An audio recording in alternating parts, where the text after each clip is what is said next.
Você está estudando para o exame da ordem e gostaria de assistir uma aula gratuita de Direito do Trabalho e Direito Processual do Trabalho para o seu exame? Se você quiser assistir, fica comigo.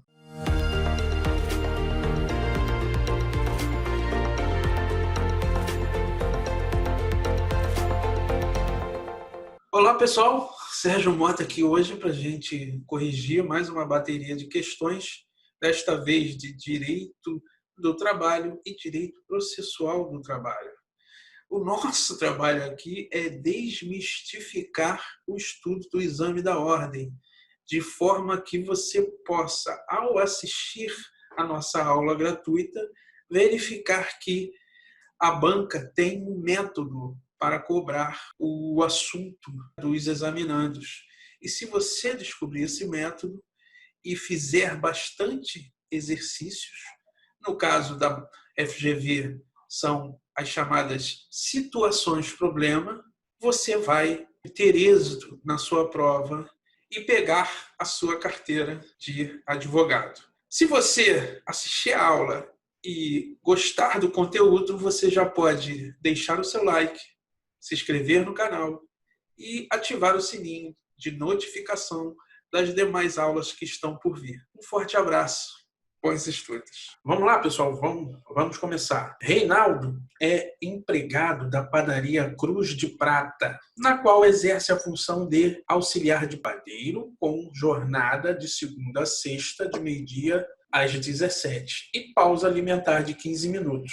Aproxima-se o final do ano e Reinaldo aguarda ansiosamente o seu 13º SAR. Olha lá, pessoal, eis o assunto da questão. Perceba que, mais uma vez, a FGV dá diversas informações que não são relevantes para a conclusão da questão. Cuidado com isso, tá? Isso aí é uma forma da banca tentar fazer com que o candidato pule uma questão que provavelmente ele saberia responder, tá? Não sei porquê. Consequentemente, mostra que o candidato não tem calma, né, na hora de resolver a questão. Olha lá, pois pretende utilizá-la para comprar uma televisão, né? A respeito do 13º salário, olha lá, eis o assunto da questão, como eu falei. Assinale a correta, tá, pessoal? Vamos para a alternativa A. Conforme reforma da CLT, a gratificação natalina poderá ser paga em até 3 vezes, desde que haja concordância do empregado. Pessoal, a reforma não mexeu com a gratificação natalina, tá? Cuidado, tá bom? E a banca tentou confundir candidatos mal preparados com as férias, né? Tentou confundir 13º com férias. Olha lá, a CLT mexeu nas férias. Vamos ler? Artigo 134 da CLT, olha lá, as férias serão concedidas por ato do empregador em um só período, nos 12 meses subsequentes à data em que o empregado tiver adquirido o direito. Desde que haja concordância do empregado, as férias poderão ser usufruídas em até 3 períodos, sendo um deles não poderá ser inferior a 14 dias corridos e os demais não poderão ser inferiores a 5 dias cada um. Portanto, a reforma alterou dispositivos relacionados a férias. E gratificação natalina? Não. Olha lá, artigo 1º da Lei 4.749 de 65. A gratificação salarial instituída pela lei será paga pelo empregador até o dia 20 do mês de dezembro de cada ano, compensada a importância a título de adiantamento que o empregado houver recebido na forma do artigo seguinte. Entre os meses de fevereiro e novembro de cada ano, o empregador pagará como adiantamento da gratificação referida no artigo subsequente, qual seja a gratificação salarial, né, natalina, o 13º salário, referida no artigo de uma só vez, metade do salário recebido pelo respectivo empregado no mês anterior. Portanto, ele pode adiantar de uma só vez a metade, né, da gratificação. Portanto, vamos ler a letra B. Tá, pessoal? Olha lá, a gratificação natalina deve ser paga em 2 parcelas, beleza? Sendo a primeira entre os meses de fevereiro e novembro e a segunda até o dia 20 de dezembro. Pessoal, a alternativa está de acordo com o estabelecido na Lei 4.749 de 65. Portanto, o gabarito é letra B, exatamente aqui, ó. Será paga pelo empregador até o dia 20 de cada ano, compensada a importância a título de adiantamento. Olha lá. Entre os meses de fevereiro e novembro de cada ano, o empregador pagará como adiantamento a gratificação referida no artigo precedente de uma só vez, metade do salário, olha lá, recebido pelo empregado no mês anterior, tá bom? Se atualmente é possível negociar a supressão do 13º salário, pessoal, o artigo 611-B da CLT constitui objeto ilícito. De novo, constitui objeto ilícito de convenção coletiva ou acordo coletivo de trabalho exclusivamente a supressão ou redução do seguinte direito. Inciso 5, valor nominal do 13º salário. De novo, valor nominal, portanto, a supressão mediante negociação coletiva ou acordo coletivo é ilícito, de acordo com 611-B. Tá? Portanto, não é possível, aqui ó, o erro está aqui, ó, não é, vamos sublinhar, não é possível a supressão mediante convenção coletiva. O empregado tem direito a receber a primeira parcela do 13º salário, juntamente com as férias, desde que requeira no mês de março. Não, pessoal, não é o mês de março. Olha lá, o adiantamento será pago ao ensejo de férias, lógico, né? O empregado tem mais dinheiro para aproveitar, sempre que este requerer no mês de janeiro, aqui ó, janeiro, não é no mês de março, portanto, alternativa incorreta. A letra A, portanto, com a reforma da CLT, a gratificação natalina não é a gratificação natalina, mexeu nas férias, tá bom? Gabarito, letra B, vamos para a próxima. 71, uma indústria de calçados que se dedica à exportação possui 75 empregados. No último ano, Davi foi aposentado por invalidez.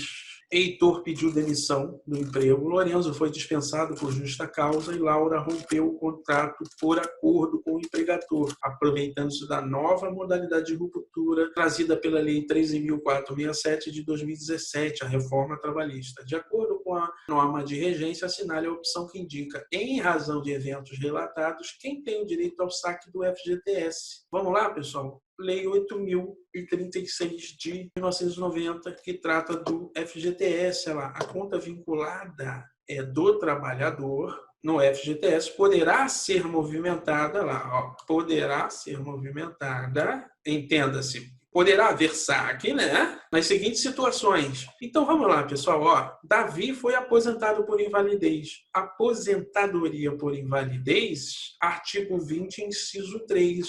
Está correto. Pode movimentar aposentadorias concedidas pela Previdência Social. Davi tem direito a movimentar a conta do FGTS, tá? Artigo 20, inciso 3, da Lei 8.036 de 1990. Heitor pediu demissão do emprego. Pessoal, pedir demissão não causa motivo para a movimentação da conta vinculada do FGTS. Não está previsto aqui no artigo 20. Portanto, a demissão unilateral não poderá, por falta de previsão legal. Heitor não poderá movimentar a conta do FGTS. Lorenzo foi dispensado por justa causa.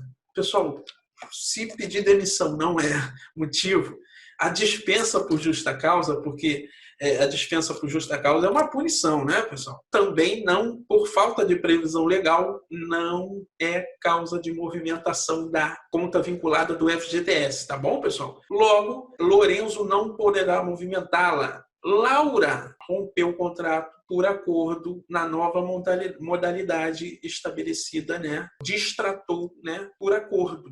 É o que está previsto aqui, ó, a extinção do contrato de trabalho prevista no 484-A. O que diz o 484-A? O contrato de trabalho poderá ser extinto por acordo entre empregado e empregador, no caso em que serão devidas as seguintes verbas. Está lá, ó, letra B. Por metade a indenização sobre o saldo do fundo de garantia. Logo, Laura poderá movimentá-la. Então, Laura e Davi poderão movimentar a conta gabarito. Letra A, tá bom? Letra A exclui as demais alternativas, tá? Vamos para a próxima, pessoal. Gabarito. Letra A. 72. João e Maria são casados e trabalham na mesma empresa, localizada em Fortaleza. Maria ocupa o cargo de confiança e, por absoluta necessidade de serviço, será transferida para Porto Alegre. Portanto, exerce cargo de confiança e, por absoluta necessidade de serviço, será transferida para Porto Alegre. Nós temos que prestar atenção no enunciado da questão, tá? Eu sublinhei aqui, não foi de propósito. Lá, devendo fixar residência, em razão da distância. Diante da situação retratada e da legislação em vigor,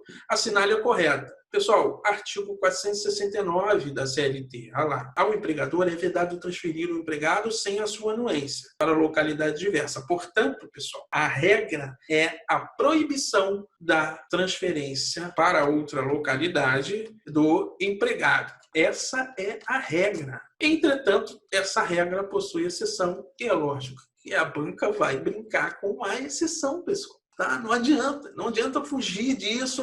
A FGV adora brincar com a exceção, não se considerando transferência a que não acarretar necessariamente a mudança do seu domicílio. Lógico, né? Não estão compreendidos na proibição, olha lá, eis a exceção, parágrafo 1º. Os empregados que exerçam cargo de os empregados que exerçam cargo de confiança e aqueles cujos contratos tenham como condição implícita ou explícita a transferência, ou quando esta decorra de real, eu sublinhei, real necessidade de serviço, que é o que diz o enunciado da questão, tá bom? A transferência, nesse caso, é permitida pela legislação. Inclusive, tem a súmula 43 do TST, lá, que trata sobre transferência. Presume-se abusiva a transferência de que trata o parágrafo 1º, sem comprovação da necessidade. Lógico, a necessidade tem que ser comprovada, mas a questão não deixa dúvida quanto a isso. Ela fala que é por absoluta necessidade de serviço. Você tem que acreditar no enunciado.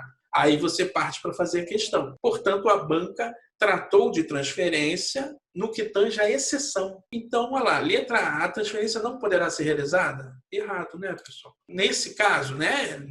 Nesse caso, a transferência ela poderá ser realizada. A transferência poderá ser realizada. Opa, vamos ver se a justificativa está correta. Mas o casal ficará separado e isso deverá durar 1 ano? Não há previsão de duração. O casal ficará separado. E não há, na legislação, prazo máximo. Portanto, o legislador o examinador inventou. João terá direito, pela CLT, a ser transferido para o mesmo local que a esposa e, com isso, manter a família. Essa daqui, né, seria o coração falando, né, pessoal? Não vá pelo coração. Não vá pelo coração. Às vezes, essa separação, né, causada pelo emprego faz até bem ao casal, tá? Então, a legislação não faz essa previsão de gasto extra para o empregador, né? Tá bom? João não terá direito a ser transferido para o mesmo local. D. Não há óbice a transferência, que poderá ser realizada sem que haja obrigação de a empresa transferir João. Lógico que não há essa previsão legal. Gabarito letra D, pessoal. Gabarito letra D. Não vá pelo coração. Vá sempre, faça o exame da OAB pela razão e pela legislação. Tá bom? 73, pessoal. Vera Lúcia tem 17 anos e foi contratada como atendente em uma loja de conveniência, trabalhando em escala 12/36, no horário de 19 às 7 horas da manhã, com pausa alimentar de 1 hora. Essa escala é prevista no acordo coletivo assinado pela loja com o sindicato em vigor. A empregada teve a CTPS assinada e tem como atribuições auxiliar os clientes a receber o pagamento de compras e dar troco quando necessário. Diante do quadro e das normas legais vigentes, né, assinale a afirmativa correta. A gente já sabe que Vera Lúcia é menor. Se Vera Lúcia é menor, artigo 7º, né, inciso 33, são direitos dos trabalhadores urbanos e rurais, além de outros que visem a melhoria da sua condição social. 33. A proibição do trabalho noturno, perigoso e insalubre a menores de 18 anos. A proibição, vou repetir, de trabalho noturno, perigoso e insalubre a menores de 18 anos e de qualquer trabalho a menores de 16, salvo na condição de aprendiz a partir dos 14. Entende-se por trabalho noturno o período entre 22 horas e 5 horas da manhã.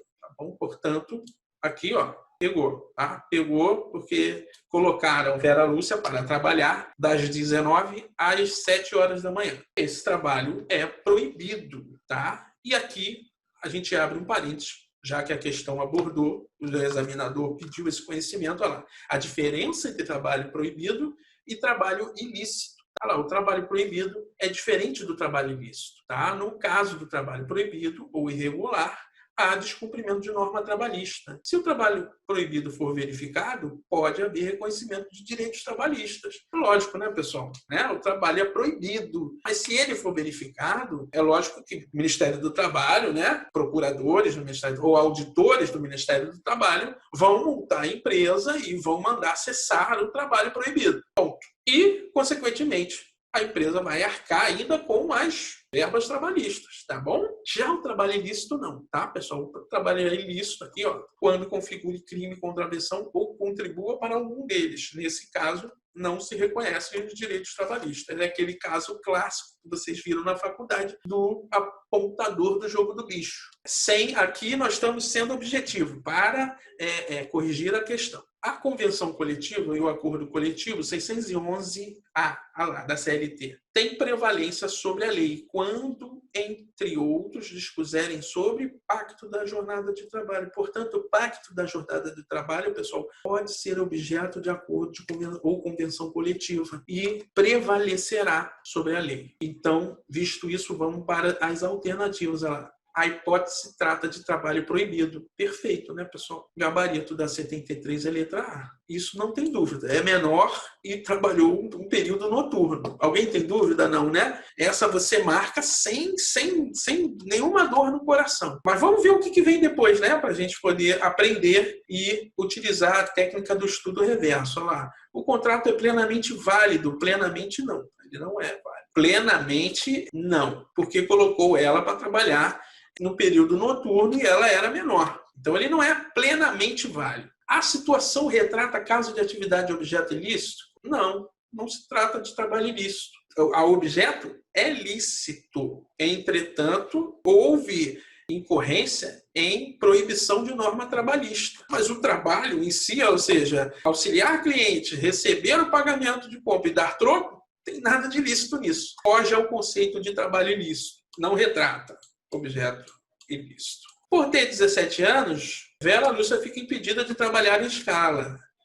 Por ter 17 anos, Vera Lúcia fica impedida, pessoal, de trabalhar de acordo com o artigo 7º, inciso 33 da Constituição, no período noturno, tá? Por escala, não. Por escala, não há impedimento. Cuidado, né? Ela fica proibida de trabalhar no período noturno, tá? Gabarito. Letra A. 74, pessoal. O Sindicato dos Empregadores X entabulou com o Sindicato dos Empregadores Y uma convenção coletiva de trabalho para vigorar de julho de 2019 a junho de 2021. Nela ficou acertado que a jornada seria marcada pelos trabalhadores por meio de aplicativo, que haveria instituição de banco de horas anual e que nas jornadas de até 7 horas haveria intervalo para refeição de 20 minutos.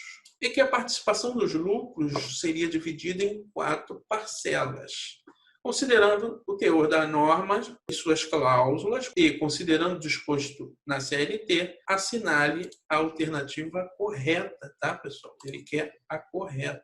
Pessoal, a FGV tem batido muito nessa questão sobre quando o negociado prevalece sobre o legislado. Literalidade do 611-A da CLT, tá? Incluído pela Lei 13.467 de 2017. Então, vamos lá, pessoal. A Convenção Coletiva do Acordo de Trabalho tem prevalência sobre a lei quando, entre outros, dispuserem sobre banco de horas anual.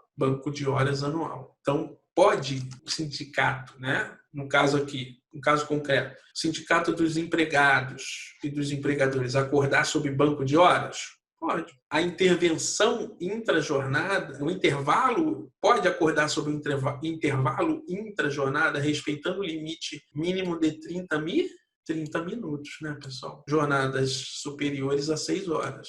Então, nas 7 horas. Então, a gente já sabe que é nula a fixação para alimentar, de pausa alimentar inferior a 30 minutos, para jornadas superiores a 6 horas, mesmo que por norma coletiva. Pessoal, não tem dúvida que a afirmativa correta é letra B. Vamos ver porque as outras estão erradas. Pô, a gente já viu aqui, ó, a 611A, inciso 3. Essa é a correta porque a norma coletiva estipulou intervalo para a refeição 20 minutos, sendo que o mínimo teria que ser 30 minutos.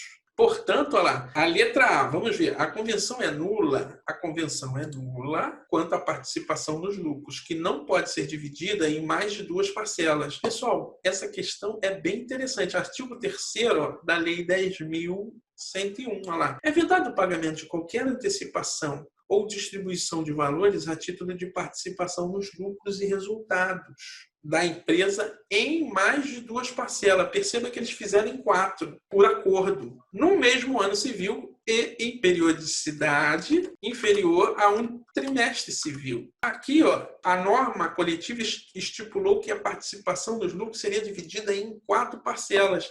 Ah, professor, isso pode? Pode. Artigo 611-A, inciso 15, aqui, ó, inciso 15, eu vou botar aqui de rosa, ó, a participação nos lucros ou resultados da empresa pode ser objeto de acordo ou convenção coletiva prevalecendo sobre a lei. Portanto, não é nula quanto à participação nos lucros, tá? Não é nula. Podendo ser, sim, quando acordado, você paga em 4 parcelas anuais. A letra A está errada por causa disso. A letra C é inválida a cláusula referente à modalidade de registro da jornada. Não é inválida pelo mesmo motivo lá. A convenção coletiva e o acordo coletivo de trabalho têm prevalência sobre a lei quando, entre outros, dispuserem sobre, aqui, ó, vou botar de verde, inciso 10, ó, modalidade de registro da jornada de trabalho. Portanto, quando esse for o objeto, pode a norma, desde que acordado entre empregados, empregador e empregados, cláusula referente à modalidade de registro. Tá? Portanto, não é inválida. Não é inválida. E inválido o banco de horas estipulado. Mesma coisa, pessoal. Sendo que aqui, ó, eu vou botar de amarelo, ó, inciso 2. A convenção coletiva e o acordo coletivo de trabalho têm prevalência sobre a lei quando, entre outros, dispuserem sobre banco. Inciso 2, banco de horas anual. Logo, válido. Cuidado, tá, pessoal? A FGV tem batido muito nessa questão de quando o negociado prevalece sobre o legislado, essas opções você tem que saber e levar para sua prova. Gabarito, letra B. Vamos para a próxima. Olá, pessoal. Edmilson é vigia noturno em um condomínio residencial de apartamentos. Paulo é vigilante armado em uma agência bancária. Letícia é motociclista de entrega de uma empresa de logística. Avalie os 3 casos apresentados e, observar as regras da CLT, assinale a opção correta. Olha só, artigo 193 da CLT, tá? São consideradas atividades ou operações perigosas na forma da regulamentação aprovada pelo Ministério do Trabalho e Emprego, aquelas que, por sua natureza ou métodos de trabalho, impliquem risco acentuado em virtude de exposição permanente do trabalhador a. E aqui vem as opções, tá, pessoal? Vamos ler a letra A. Paulo e Letícia exercem atividade perigosa e fazem jus ao adicional de periculosidade. Esse é o assunto da questão, tá, pessoal?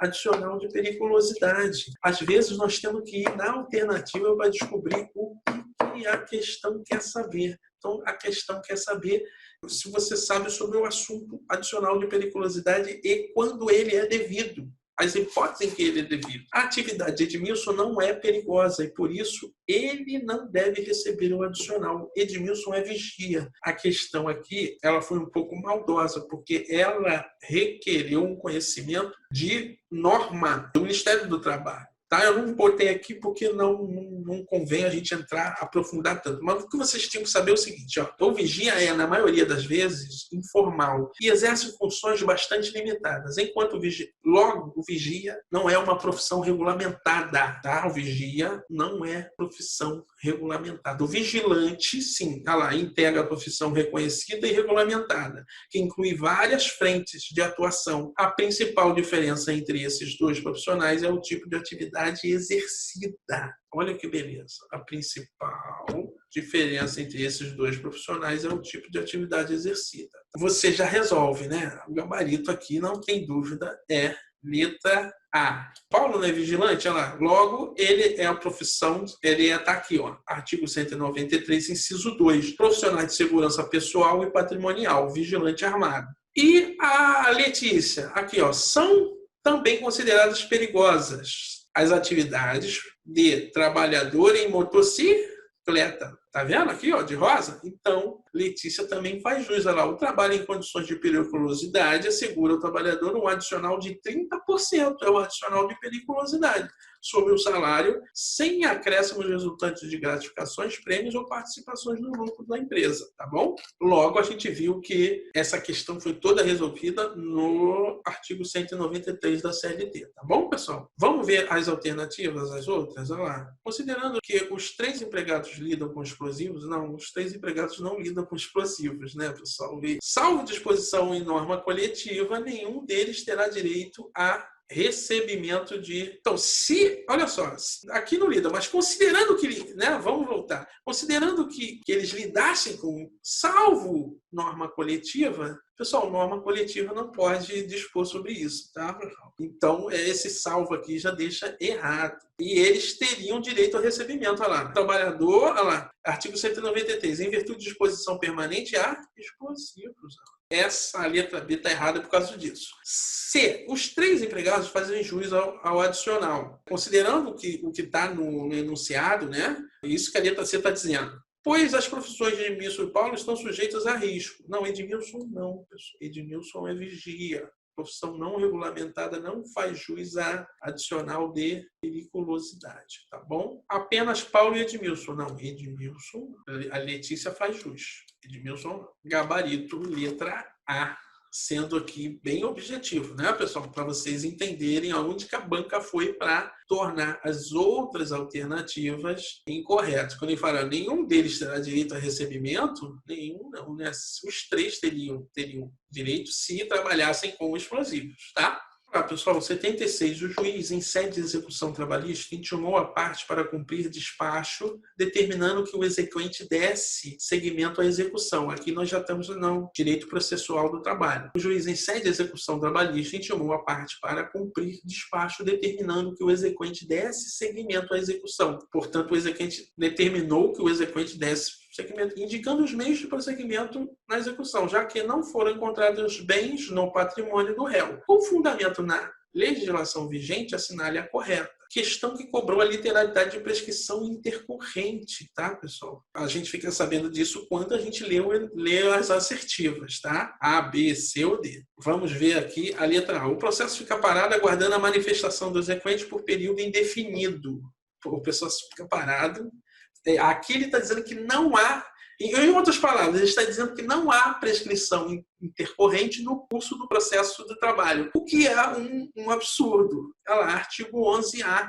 Ocorre a prescrição intercorrente no processo do trabalho no prazo de 2 anos. Portanto, a legislação diz que ocorre a prescrição intercorrente e dá o prazo, 2 anos, tá bom? Portanto, aqui, ó, indefinido deixou a letra A incorreta. A declaração de prescrição somente poderá ocorrer por requerimento da parte contrária.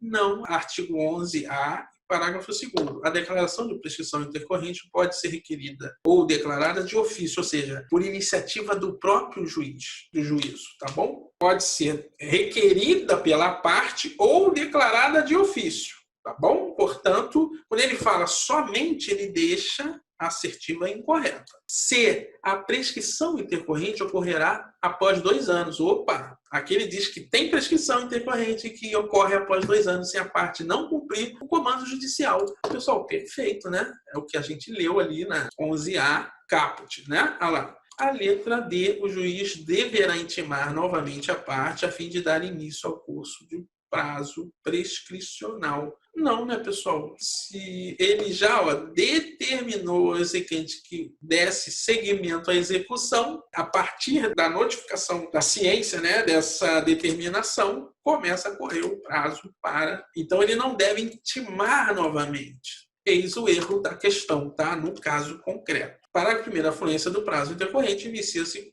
quando o exequente deixa de cumprir determinação no curso do processo. Portanto, deixar de cumprir determinação faz com que ocorra a fluência do prazo prescricional intercorrente. Gabarito, letra C. Vamos para a próxima. Em sede de reclamação trabalhista, proposta por Sávio, os pedidos liquidados somaram um valor inferior a 40 salários mínimos nacionais. A ação movida em face do ex-empregador e da União, portanto, pessoas de direito privada, né? Pode ser jurídica ou física, e pessoa jurídica de direito público, a União. Vejam que os privilégios da União, nesse caso, não passam a pessoa jurídica de direito privado, em razão de alegação de responsabilidade subsidiária sobre o caso apresentado, assinar a opção que indica o procedimento a ser seguido. Pessoal, procedimento, a questão trata de procedimento, é o modo pelo qual o processo se desenvolve no tempo para atingir sua finalidade. Isso aqui é doutrina, tá? No direito do trabalho nós temos o procedimento ordinário, ações cujo valor ultrapassa 40 salários mínimos. 2, o procedimento sumário, né? Grosso modo, tá, pessoal? Estou explicando aqui bem, só para a gente resolver a questão. Olha lá, ações cujo valor não ultrapassa 2 salários mínimos. Processo sumaríssimo, ações cujo valor não ultrapassa 40 salários mínimos. Tá? 852A do CLT, os litígios individuais, cujo valor não exceda 40 salários mínimos vigentes, na data do ajuizamento da reclamação, ficam submetidos ao procedimento sumaríssimo. Parágrafo único do 852. Estão excluídas do procedimento sumaríssimo as demandas em que é parte a administração pública direta, autárquica e fundacional.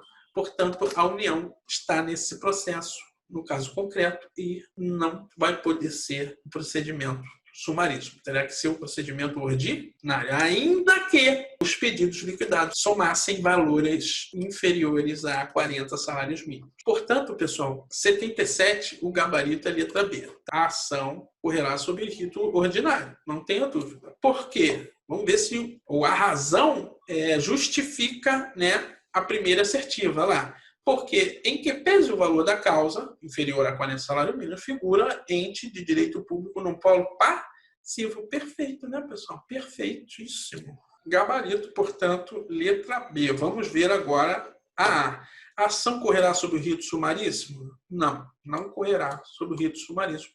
Vimos o porquê. Porque tem a União no polo passivo. Então, já nem vou ler o restante. A ação correrá pelo rito ordinário? Opa! Aqui já poderia ser. Entretanto, caso a primeira ré não seja encontrada, não será possível realizar a citação por edital, tendo em vista que a segunda ré é a União. Não, a União não pode ser citada por edital, pessoal. A primeira ré, caso não seja encontrada, pode. Esse entretanto aqui, tudo que vem aqui, não justifica o porquê de a ação correr pelo rito ordinário. Portanto, e está errado, né? Não será possível. Letra D. A ação correrá pelo rito sumaríssimo. Não correrá pelo rito sumaríssimo. Eis aqui, eis aqui o erro da questão, da assertiva, tá? Gabarito, letra B. Vamos para a próxima.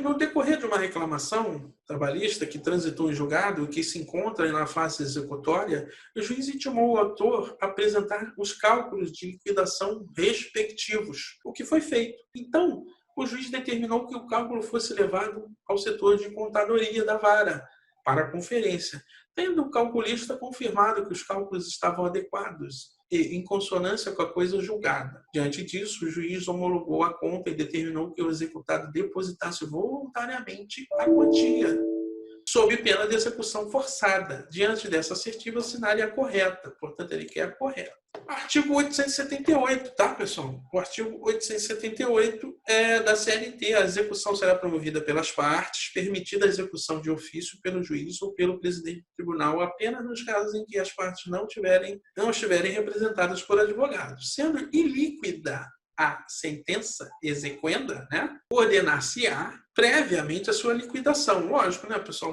É o caso aqui da questão. Intimou o autor a apresentar o cálculo. Por quê? Porque a sentença estava ilíquida, que poderá ser feita por cálculo, por arbitramento ou por artigos. Tá? Na liquidação, não poderá modificar ou inovar a sentença liquidanda, nem discutir a matéria pertinente à causa principal. Lógico, né, pessoal? Isso aqui, na liquidação, você não pode discutir o que teve até instrução na fase de conhecimento do procedimento. Parágrafo 1º. A liquidação abrangerá também os cálculos das contribuições previdenciárias devidas. As partes deverão ser previamente intimadas para apresentar o cálculo de liquidação, inclusive da contribuição previdenciária incidente. Elaborada a conta e tornada líquida, o juízo deverá abrir às partes prazo comum de 8 dias para impugnação fundamentada com indicação dos itens de valores objeto da discordância sob pena de preclusão. Então, vamos lá. Equivocou-se o juiz porque ele não poderia homologar o cálculo sem antes conceder vista ao executado pelo prazo de 8. Perfeito, né, pessoal? Deixa eu botar de azul. Prazo de 8 dias. Artigo 878. Parágrafo 2º, gabarito, letra A. O juiz se equivocou, porque ele homologou o cálculo sem que abrisse as partes. Prazo comum de 8 dias para, se for o caso, fazer as partes poderem fazer a impugnação do cálculo, né, pessoal? Cuidado. Letra B. Correta atitude? Não, não é correta a atitude do magistrado. Aqui você já mataram, né? Porque as contas foram conferidas e não há essa. Embora as contas tivessem sido. Que, na verdade, a contadoria só se responsabiliza por dizer que a conta está de acordo com a sentença. Mas pode ter sido aplicado algum índice incorreto. Então, a necessidade desse prazo legal de 8 dias para impugnação. A lei não fixa dinâmica específica de liquidação. Não, a lei fixa. A lei fixa, nós acabamos de ler o 878 da CLT, tá? Cuidado. O juiz deveria conceder vista ao executado no prazo de 8 dias, não, 5 dias não, são 8 dias. Então aqui você já mata, tá bom, pessoal? Cuidado, gabarito, letra A. Olha lá, pessoal, Vilma foi dispensada sem justa causa e recebeu indenização correspondente do ex-empregador. Ela, no entanto, alega ter direito a uma equiparação salarial com um colega que realizava as mesmas atividades. Em razão disso, Vilma procura você como advogado e, com sua assessoria, dá início a um acordo extrajudicial com o ex-empregador. O acordo é materializado em documento, especificando o valor e a identificação da parcela, sendo assinado pelas partes os respectivos advogados, e levado à Justiça do Trabalho para a homologação. Contudo, a juíza do caso nega-se a homologar o acordo, argumentando que ele seria lesivo à trabalhadora, proferindo decisão nesse sentido. Diante disso, e de acordo com a norma legal, assinale a opção que indica a medida processual adequada para buscar a reforma da decisão proferida. 895 da CLT. Cabe recurso ordinário para a instância superior das decisões definitivas ou terminativas das varas de juízo no prazo de 8 dias, tá, pessoal? Das decisões definitivas e terminativas dos tribunais regionais em processos de sua competência originária, no prazo de 8 dias, quer nos dissídios individuais, quer nos dissídios coletivos. Pessoal, questão para a gente amarrar ela certinho, nós vamos ver a definição de decisão definitiva e decisão terminativa lá. Decisão definitiva é aquela em que o magistrado julgou o mérito, por exemplo, nas hipóteses em que o juiz acolhe a prescrição ou decadência. Homologa acordo judicial. Portanto, a decisão que homologa ou deixa de homologar acordo judicial é uma decisão definitiva, analisou o mérito. Por sua vez, a decisão terminativa é aquela em que o magistrado extingue o processo sem resolução do mérito. Nas situações prescritas no 485 do CPC. No caso aqui, pessoal, é uma decisão definitiva. 895A. Cabe recurso ordinário das decisões definitivas ou terminativas, no caso aqui nós estamos falando da definitiva, nas varas e juízos no prazo de 8 dias. Portanto, o recurso cabível é o recurso ordinário. Essa assertiva exclui as demais. Você teria que saber que a decisão que rejeita a homologação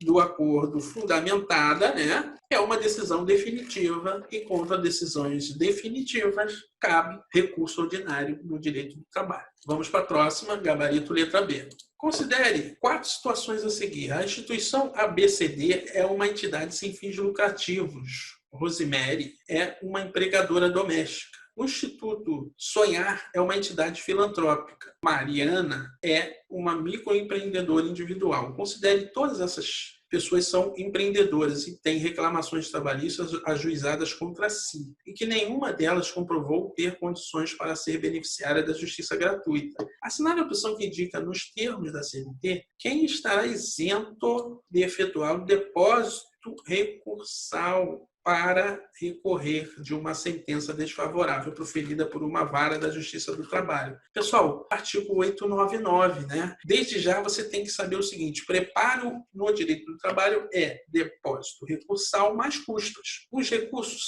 serão interpostos por simples petição e terão efeito meramente devolutivo, salvo as exceções previstas nesse título, permitida a execução provisória até a penhora. Sendo a condenação de valor até 10 vezes o salário mínimo nos dissídios, será admitido o recurso, inclusive extraordinário, mediante prévio depósito da respectiva importância. Eis aí o depósito recursal, né?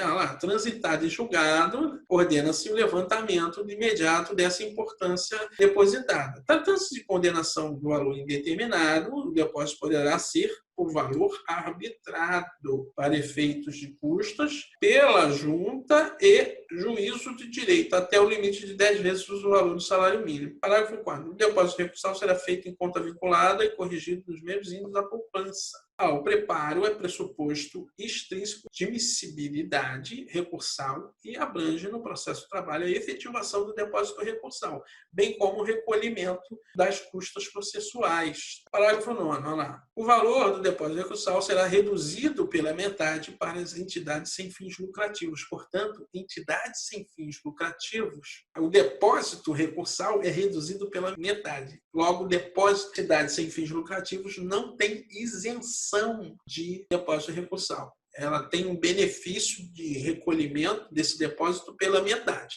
Portanto, instituição ABCD, aqui, instituição ABCD não está isenta, tá? Deixa eu botar de vermelho. A instituição ABCD não está isenta. Ele quer quem está isento aqui, Botei de azul aqui, tá? E o Instituto Sonhar? Vamos ver, pessoal? Olha lá. São isentos do depósito recursal os beneficiários da justiça gratuita, as entidades filantrópicas. O Instituto Sonhar é o quê? É uma entidade filantrópica aqui, Botei aqui, Logo, o Instituto Sonhar tem isenção. Todos estarão dispensados? Todos não. A gente já viu que a instituição ABCD não está isento, não está dispensado de recolher o depósito recursal. Rosemary é empregadora doméstica. Olha lá. Empregador doméstico, aqui, tem redução de 50%, ou metade previsto na lei. Logo, não é isento. Possui redução. Então, Rosemary não está isenta. Mariana é uma microempreendedora individual. Olha lá. Microempreendedora individual, botei de verde aqui, possui redução de 50%. Portanto, não está isenta. Possui redução. Logo, Mariana e Rosemary não têm isenção. Quem tem isenção? Pessoal, gabarito, letra C, o Instituto Sonhar, porque é uma entidade filantrópica, que geralmente quem atesta isso é um órgão público. Logo, não basta a entidade se auto-intitular filantrópica. Pessoal, com isso, gabarito letra C, a gente encerra o nosso módulo de Direito do Trabalho e Direito Processual do Trabalho. Eu espero, com isso, ter ajudado vocês a entender como que a FGV cobra o assunto na prova ou exame da ordem. Um forte abraço, paz e bem.